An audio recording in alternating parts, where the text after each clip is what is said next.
ठिठोली हो। लइकन के तू ता बड़ू भौजाई मर्द से करल ठिठोली हो। मान करे भौजी पहले साया के रंगियों के बादी में रानी चोली हो। मान करे भौजी पहले साया के रंगियों के बादी में रानी चोली हो।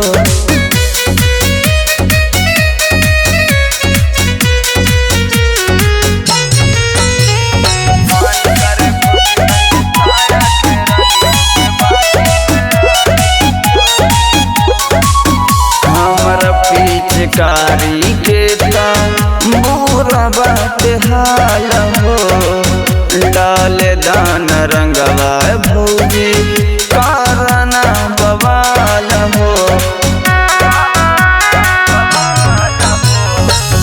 हमरा पिचकारी के बुरा बात हाल हो।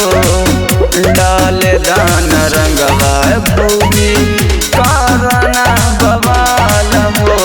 आजो के दीना छोड़ब ना भौजी चाहे मारा तू हमरा के बोली हो। मान करे भौजी पहले साया के रंगियों के बादी में रानी चोली हो। मान करे भौजी पहले साया के रंगियों के बादी में रानी चोली हो।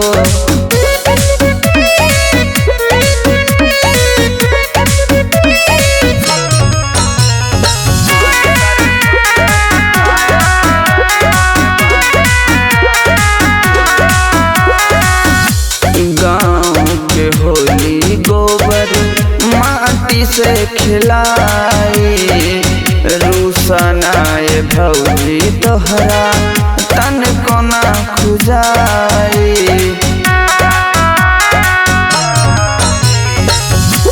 गाँव के होली गोबर माटी से खिलाई रूसनाए भौजी तोहरा तन कोना खुजाए।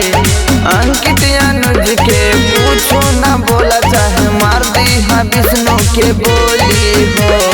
मान करे भौजी पहले साया के रंगियों के बादी में रानी चोली हो। मान करे भौजी पहले साया के रंगियों के बादी में